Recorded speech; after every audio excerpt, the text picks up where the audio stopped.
Let's head back to the secret stone circle. I can't wait to see Avalon's reaction to Ydris joining us. He'll probably combust on the spot.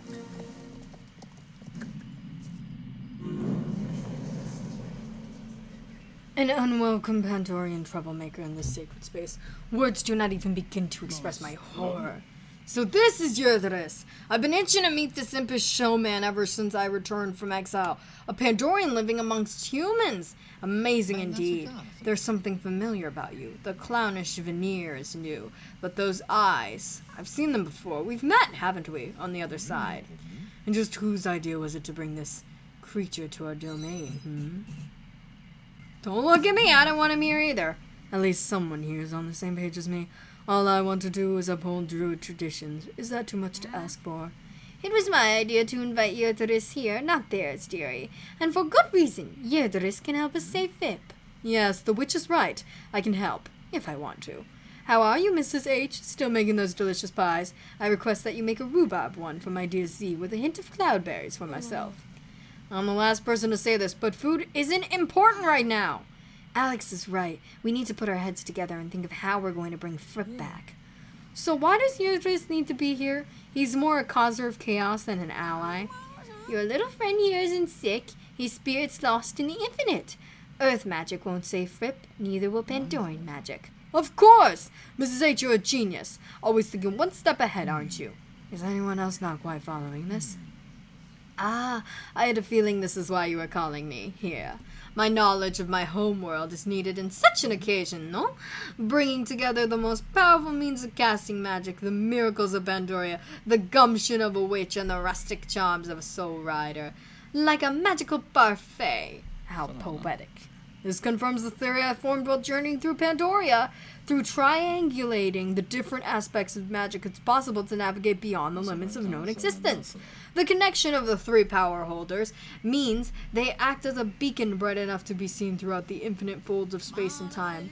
In simpler terms, the three of us can use our respective magical abilities to call to Fripp in the limbo he drifts in. Then the power of the five-leaf clover can compel him back to his body. But wait, who are the three people holding these powers? Ydris, for one, but who else? That would be Ydris, me, and Holly. Has anyone asked Holly how they feel about this? I'm not sure if this will work. Don't worry, dear. I wouldn't put you up for the task if I didn't believe you could do it. I know you have it in you. Wait, what about Anne? Who got your reins all tangled up? Has anyone noticed the five-leaf clover is missing and Anne is gone? This is bad news. Ah, so she actually did it. Well, why else do you think I asked Linda and Holly to call on Ydris for help, You knew this would happen? But Mrs. Holdsworth, couldn't you have warned us? We could have stopped Anne before she did something so reckless. You can't stop what needs to happen. Only look for other solutions, which we must do now. But if this process of magical triangulation can contact Fripp, then it isn't enough to bring him home? If only it were that easy. Our little corner of existence is just a speck in the cosmos. Even if he sees this home, the pull of the infinite is too great for him to escape. The clover could have pulled him back, but that path is closed. We must find another. Oh, no.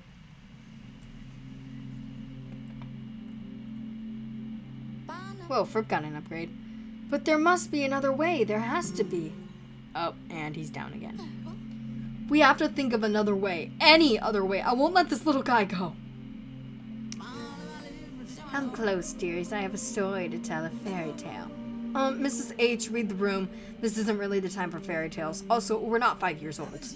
This is a story I want to hear. It comes from a lost book of legends from the forbidden stacks in the archives of Fort Maria. The abandoned Fort Maria? But nobody's been in there since Mississippi Jones's time. I'd do anything to get a hold of the books in there. Nobody's been in there that they know of. I did well to go undetected. Now, there was this one book I found. It just might have the answers we're looking for. Tell us. I can't bear the anticipation. How did it begin? Oh, yes. Long ago, before time itself, a catastrophic event shattered the boundary between two worlds. An ethereal being came down from the skies and placed her hand on the earth, healing the wounds.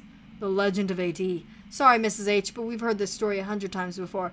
Avalon has drilled it into our brains. I suppose that's what the druids call it, but what they don't mention is the one who went unnoticed. In the middle of the calamity was a small creature. They carried with them an object of great importance, a box. This box took the form of whatever the beholder wished. It was said to contain weapons, like really cool swords, knowledge, hope. The box contained Pandoria's hope. Oh, I get it. As the creature was tossed between worlds, they were torn apart from this treasured object. Alone and lost in a strange new world, the creature knew they had to find a way to set things right, to bring back a balance and save the two worlds from destruction. First, they had to find Pandoria's hope. But of course, that's just a story. The druids have their version of events, we witches have ours, and the Pandorians have another. Wait, you're a witch? You should all decide for yourself what this really means. This is preposterous. No wonder the book was forbidden. It's full of lies. We all agree that the Keeper of AD's version of events is the true story, no? We have stories of this box in my world, too. You were right to call it a fairy tale. It's interesting to hear another perspective. It was so long ago. Who knows what really happened? This changes everything. If Fripp really came to Jorvik with Pandoria's hope, reuniting him with it could restore him to full health. But where do we even find such a thing? Jorvik is full of daring explorers and dashing adventures. There's no doubt we can put our heads together and find someone to help us. Who could help us find this Pandoria's hope? Whatever Mrs. Holdsworth knows about Jorvik, Pi knows more. I don't think another witch would help. Yes, that's it. Nick Stoground has explored Jorvik far and wide. He might be able to help us find this mysterious object. Stoneground, huh? Not a bad idea. I've always wanted to know what's rattling inside that old fridge. Could it be Pandoria's hope, or just a sandwich? Fascinating stuff. This calls for a trip to the Valley of the Hidden Dinosaur. Alright, thank you so much for watching this part. Right on, my riders. Poor Fripp. You'll get better soon, I promise.